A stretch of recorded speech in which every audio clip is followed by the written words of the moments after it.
Sorry. Good morning, Lagos. Welcome back. If you just joined us, you were just in time. It's time for Freshly Pressed 981 on Smooth 98.1. My name is Kayode Baker. And I'm Ayomira Ese. Good morning, Lagos. Happy Friday. Feel good Friday. Yes, happy Feel Good Friday. You're welcome to be a part of our conversation as always, and you know what to do to be a part of this. Please reach out to us on WhatsApp. It's 0809 and also reach out to us on Twitter where it's Smooth981FM. Use the hashtag FreshlyPressed981 to reach out to us as well. And finally, we're streaming live on YouTube. It's youtube.com/Smooth981FM. That's why we have a full house this morning. We are analysts today. Thank you very much for coming, Cheta. Cheta is at Chester. Good morning.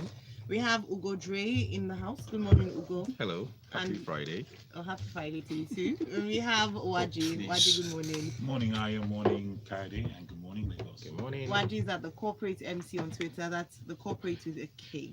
All right, let's move on very quickly to our first story. We want to try to get to as many or to all of them as much as possible. Ugo, I'll start with you. Give me more time on ministerial list, Buhari tells the National Assembly.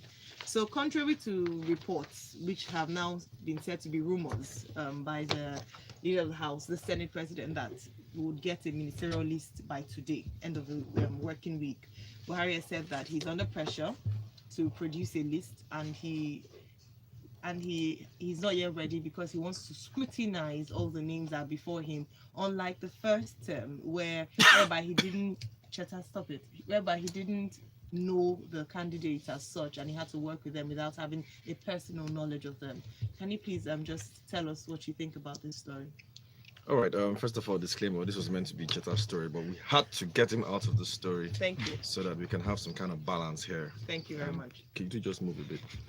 All right. So, for those who are expecting something different, I've always wondered, like, why are you surprised? Like, I mean, this is Buhari. I mean, like, nothing surprising, nothing to expect. I mean, like, this is something that, if there's anything that you'd expect, is this kind of delays, and this is basically a repeat of 2015. And the Senate is going on recess. Probably not coming back till after the long summer holiday. I know they'll go and rest now after the very grueling election and all of that. So they'll go and rest. Probably back in September, and that's when we're gonna have. And you're still going to go through the nomination process and all the shenanigans around that before these guys don't actually start work. So you're already looking at the fourth quarter of 2019. So yet again, I still remember that headline, Baba Go Slow, one Bloomberg headline back in 2015, and this is rearing its head again. So we have a government where they won an election as far back as February, March. Got one in May. This is July. We don't have a cabinet. PAMSECs are running the government, and there's a whole lot. I mean, the economy is in the back burner. The economy is in dire straits. Yet we don't have ministers to run this government. And the funny thing about this story is, you look at a lot of the sound bites here. The first thing is, he said that the first, in the past, the ministers that he had were people that he did not know. Yet, these are guys who, I don't think he actually reshuffled his ministers at all. They were there for the entire 4 years, working with people. It was quite surprising to read that statement, because that was one of the things that it's been, I don't know if it was criticized or praised for, the fact that there was no reshuffling of the cabinet. For the first time. Yes, ever. He kept them from start to finish. And some people criticized some of the actions of the Senate bosses and of the ministers, but we didn't see any kind of nothing. Nobody. So, in fact, for those who even left, you left due to maybe NYC reasons and things like that. It took a lot of pressure to get these guys out. So Buhari is this kind of person that when he nominates people, he never gets them out. And then he's also saying that, look, this time around, the reason why it's taking so much time is like he wants to nominate people that he knows, people that people that he unlike the last time when he nominated people that he doesn't know. So is this some kind of nepotism? I really don't know. But Sorry. Let him finish. Let Ugo finish. And then let's also be careful. The way this article was written, right? It was somebody who was in there that they were quoting. Okay, so the person said this was what he said. So expect a denial anytime soon. Thank you. Yeah, I think the one thing that is critical to point out is, 2 days ago, the Punch reported that the budget was passed and signed on 27th of May. And since then, not one kobo has been released for capital projects. because of the absence of ministers. So what the implication of this, if we are going to continue with that, is that at least until October before any capital project begins. That's essentially the end of the year. Anyway, All right. There's a last year. Thank you very much, Ugo, and thanks a lot, Cheta, for chipping that in. Let's go Next on to our level. next story. Next level.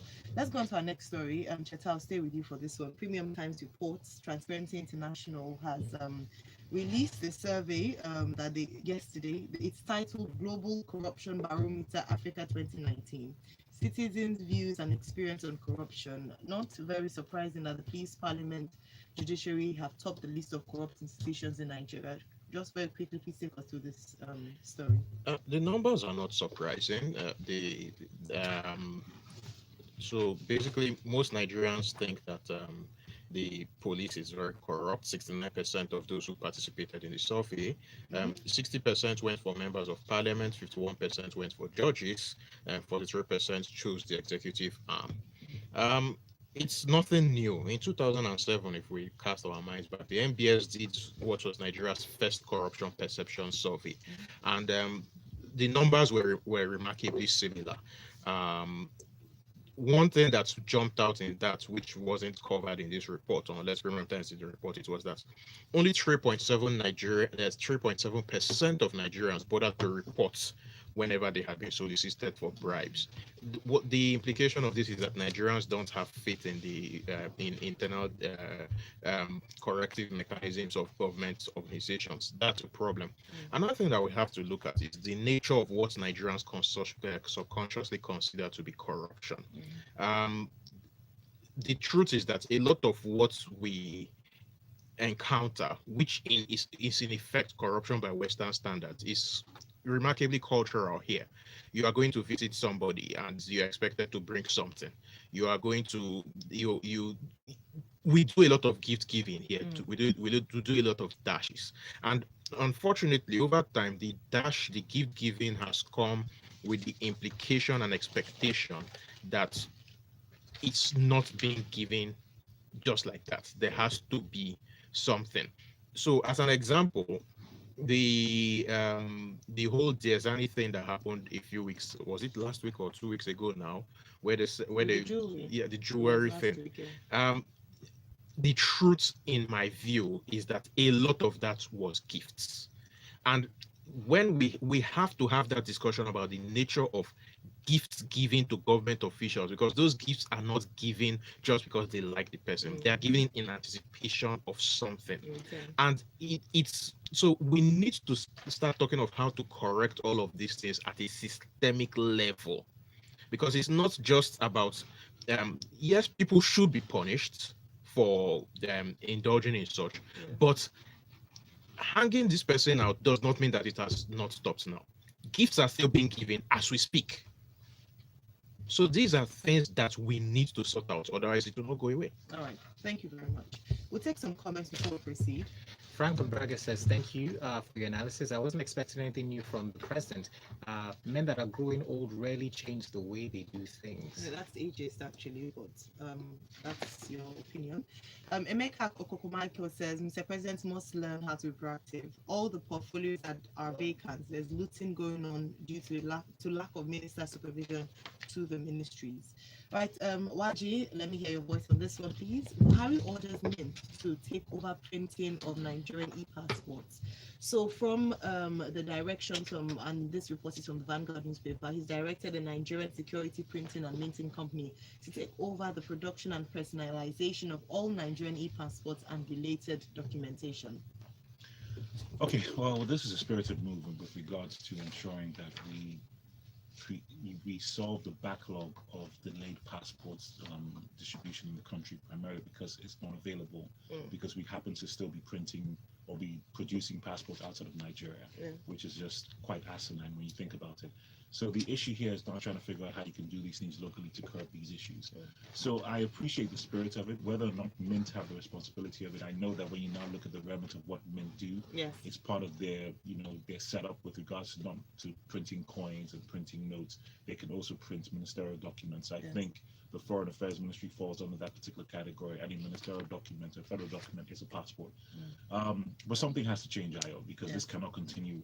We have got into this habit of sending everything overseas to do, which sometimes just doesn't make any sense. Any small thing, let's go abroad. Any small thing, let's do this in another country. We need to really, really reorientate how we think and bring things back. When Cheta was now speaking about giving gifts and things like that, they're not only systemic, but they're also cultural. Cultural in the sense of how we just begin to see the world and see ourselves. So we really have to change the way that we think, change the way that we behave in order for these things to change. There's actually no reason why we cannot print any of these things in Nigeria. There are actually a lot of indices that point towards the possibility of that.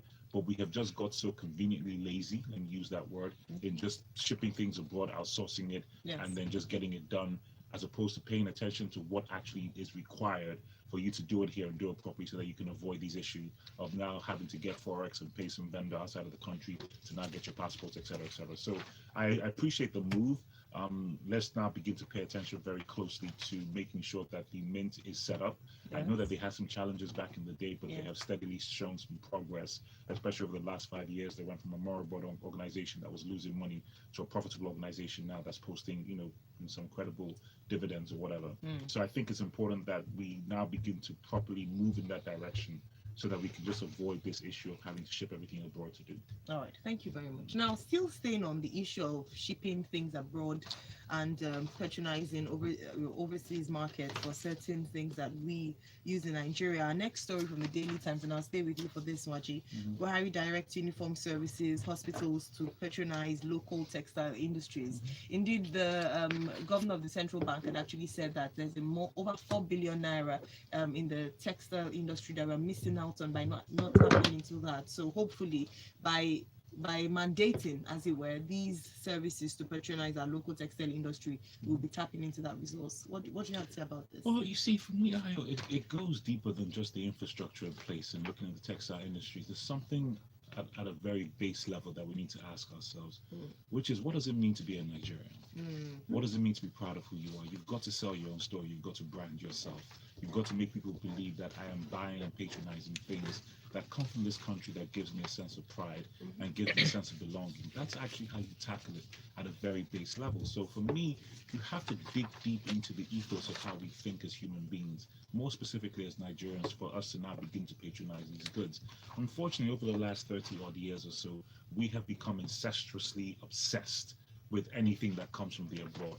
From my education to the way that we sound, to the way that we patronize health services, to the cars that we drive, to the point and to the detriment of anything locally produced, we look down upon with some kind of disgust as though it is second class to our own particular perspective. We'll go, exactly, that's the point I'm coming from. You don't what? I don't agree. Really? You don't agree what? Everything in Nigeria is imported. That's my point. No. So he's saying that, yes. So you're saying that a lot of Nigerians look down on anything that is not foreign produced. Well, not every single Nigerian, but an overwhelming population. Yes, That's the point I'm trying to make. Yes. Is it changing? Yes. But it needs to change in a more steadfast way for things like this, the patronization of the textile industry. Even with our locally made traditional up and down that we have, a lot of the textiles still come from abroad.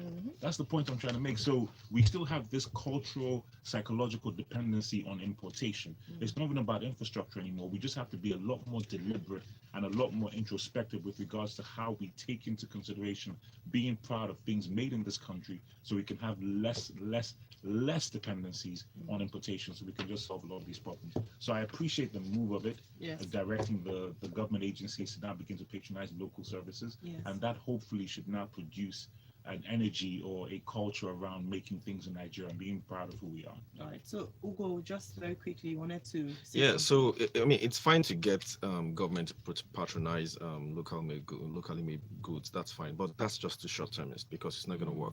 Or it won't last. And you've seen this happen with the likes of Innocent and Co.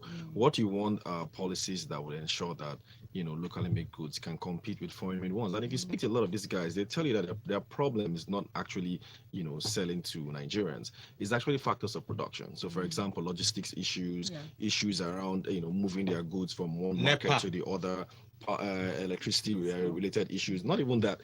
There are a whole lot of problems that these guys have. Yeah, that you need to deal with regulatory issues. There's multiple taxation here and there. So ease of doing business is not there for them, and because of that, they can't actually compete. So they can't even compete with a lot of the foreign goods that are smuggled into the country. So that's their main Because it challenge. affects price. Yeah. So yes, you can sell to Ghana, but how many? How many are they going to buy? At the end of the day, you want to get to the mass market, Exactly. and Nigerians would always buy things that are well done and with a good price Very point. true. Okay, Yeah. so I appreciate that fully, and you're completely correct with regards to ensuring that you have to make sure that fundamental issue. I think you have to force yourself into that perspective to making sure the ease of business is done properly, and you do that by having a cultural perspective to how proud you are to be a Nigerian. So I think it starts from a more fundamental level.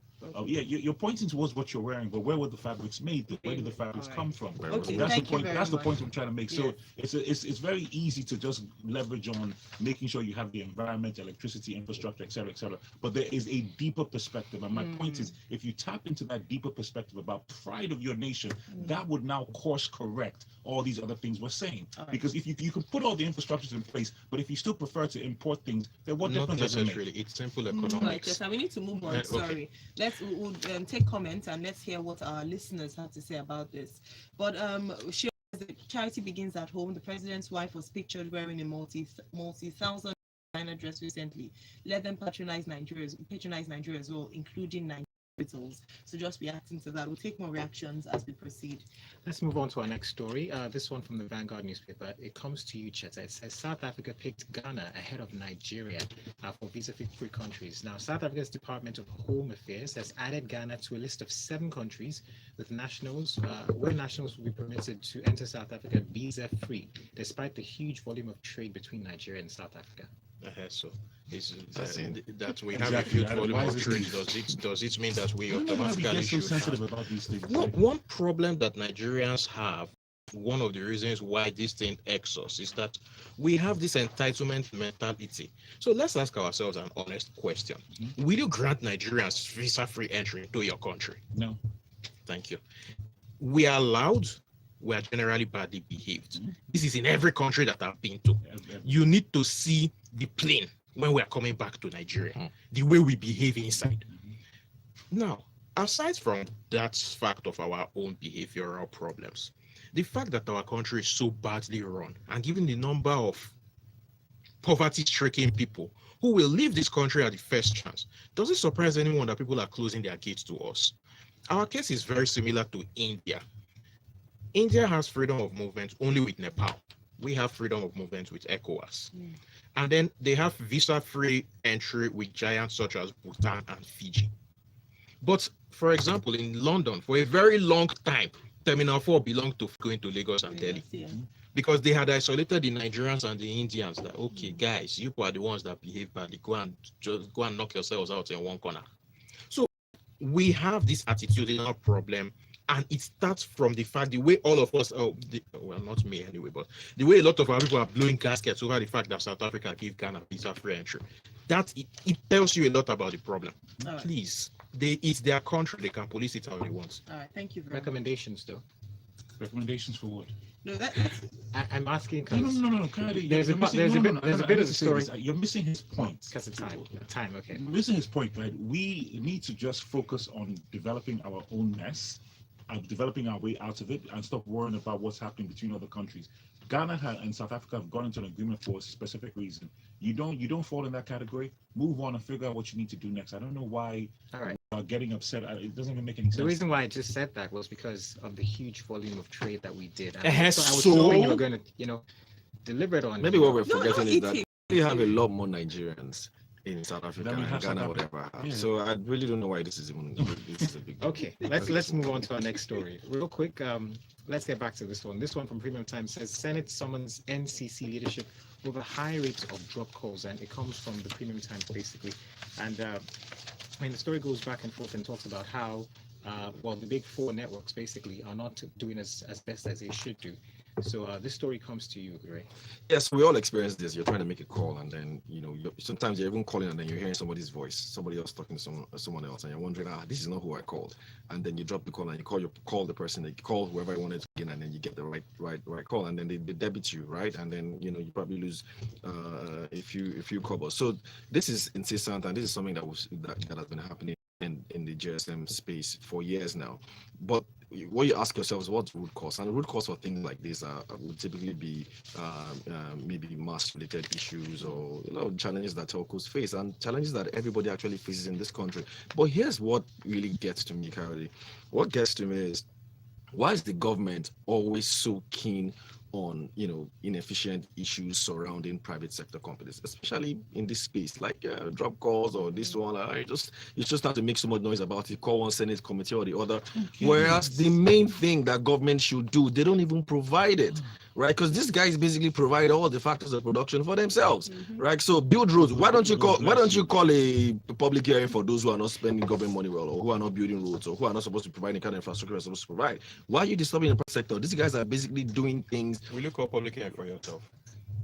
What's he talking about? People would always do things. They Yeah. won't call the public. Oh well, exactly. So to the point, so but yeah, you just go after these guys, and then they haven't even. This is just the first few weeks. So they started calling GSM companies. What next now? Just slam them fine. They've already started talking about SIM cards and drop calls, and then call them over. Probably just to tell them that we're here. Or the hope you. ATM machine. I mean, like, come on. When would all this stop? So why don't you just focus on the things that should allow businesses thrive? That's what we've been talking about. Ease of doing business. For all the noise they've made about ease of doing business, we've only just moved up by maybe 2 or 3 spaces. We haven't even gone up. Well, we're not yet in the top 100. So what are we talking about? All right, thank you very much for that. Well, we see your messages still coming on WhatsApp. We're going to take a few of them, but let's get to this one. This one from This Day newspaper comes to you, Watch. It says OPEC predicts lower demand for its oil in 2020, and well, basically, they're talking about different prices and how it's going to affect oil in the long run. What are your thoughts about this? Well, this thing is embedded heavily in what's going on with the instability in the Middle East, and with the issues between the US and China with their trade disputes. But more importantly, this is also based on a lot of stuff that comes out of the mouth of the sitting US president. And that's why words matter, elections matter. And if you look at concepts around the 4 agreements by a gentleman called Manuel Ruiz, the first agreement that talks about you've got to be impeccable with your word, because words do matter. So when Donald Trump now begins to tweet out these backhanded diatribe, threats against the Iranian government, and who now respond by blocking British vessels that go through particular straits to now produce oil, or whatever the case may be. These are the impacts of it. OPEC reacts, and then the rivalry, regular world governing bodies around oil production also react as well. So what now begins to happen is that you have a situation where there's a supply glut, which what OPEC have been trying to avoid by getting people to produce less. So that way you now somewhat control the price. But what now begins to happen is that it now scatters this entire thing, and people now have less demand for oil because they're afraid to buy, or they can't get it. The whole thing now gets very confusing. Now, how does this impact us here in Nigeria? Because we are also part of OPEC, and we are also part of the oil producing nations. What to stand out is that we are now in a situation where we have the opportunity, if we are stable enough, to now begin to determine pricing and also production and things of that, because of the large amount of oil deposits that we have, or crude oil deposits that we have. However, if there is instability in this region, you actually equally open up yourself to situations like you have had, where individuals who have now discovered natural resources can come in and dictate the tempo of security situations in that country to benefit themselves. Create chaos again, like they've done before in the Niger Delta, coming with recommendations of how best to secure it, on the trade-off that they did not get control of the resources. So we need to be very, very careful because these are the early warning signs of how neocolonialism starts. When there's insecurity in your region and there's a high demand for natural resources of oil or any kind of other natural resources that exist, people who have the opportunity and the wherewithal will now use it as a chance to now get into your country and gain your resources. So we need to be very, very careful. That's what the story is indirectly speaking towards as it relates directly to Nigeria. Chatan knows this better than anybody else, and I'm sure he can break it down to you quite systematically. So we just need to be all very aware of everything that's going on. I'm going to share something on my social media page of a movie of how these things happen in Mali and how it could equally very easily happen in Nigeria. All right, thank you very much. One comment from Chidina, who says, I agree with Ugo. China was synonymous with inferior goods and its citizens patronized made in China. And now China products are gaining quality legitimacy worldwide.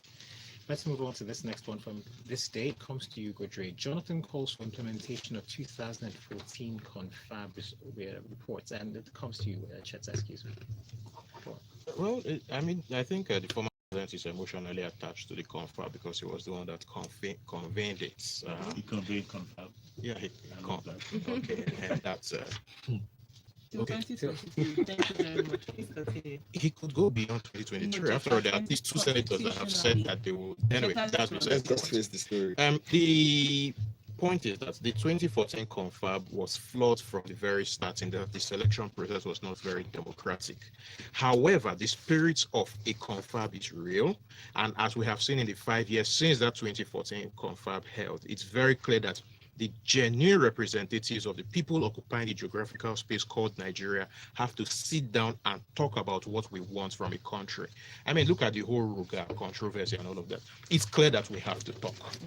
Now, to the confab report itself, because a lot of people talk about the confab without knowing what's really went on there. There were 600 resolutions reached after the whole thing. Most of them were not viable in my opinion. But the main recommendations, they said they recommended that we should scrap the current system of 774 local governments to save money and reduce corruption. They said that the states should be able to set up their own local systems. I agree with that. They recommended the creation of 18 new states. I disagree with that. They recommended that states wishing to merge should be able to merge. I agree completely with that. Some of the states that exist right now don't have any business existing. They proposed reducing the federal allocation for the federal government and giving more to the states. Right. I agree with that, but it needs more oversight. However, there was another recommendation. Okay. Just very quickly, very quickly. In 2 sentences. In terms of real representatives of the people, we can't avoid a confab where the likes of Ateke Tom, Polo MC Oluomo, Ralph Wazirike, and Abubakar Shekau are present, either them or their representatives. All right. That is a real talk. Thank you very much. Just very quickly to touch on the last one. The last one is from Punch newspaper. Says the Independent Crop Practices and Other Related Offences Commission have secured the conviction of former Director General of the Nigeria Hydrological Services Agency. This is Mr. John Ayuade. Real quick, Ugodre. Unfortunate guy. I mean, I kind of pity him, especially when you look at what he was, what he's being convicted for. So they said that quickly, Shamoda approved that 2.7 million naira, only 2.7 million naira, be used for salary welfare package, which he actually shared to all members of staff of the agency. Second one, then he spent 25.7 million on national stakeholders workshop.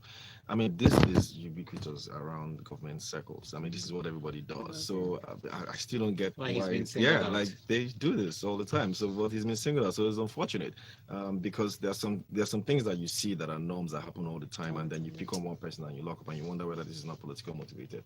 At the same time, we want government funds or our taxpayers' money used efficiently, judiciously, but then we don't want people being picked targeted, being targeted. I mean, from what I see here, this is basically like a non-issue to me personally. Thank you. One more comment from Twitter. Ife says, I don't patronize foreign music again. We compete well in that category. I also can't get foreign-made Ashoke, Ankara, or even foreign-made Gary.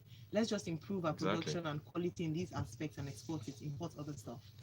All right, thank you very much, Lagos, for all those comments that you've sent in as well. There's more to come on Lagos Talks 91, and also special thanks to our guests. Yeah, thank you, Cheta at Checkstar, Ugo at Ugodre, and Raji at the Corporate MC. All right, Lagos, there's more to come, like I mentioned. Locker Room comes up after this, and then comes Lagos Talks 981. Thank you all very much. Great. We had a lot of comments and praises on WhatsApp for great analysis. Thank you.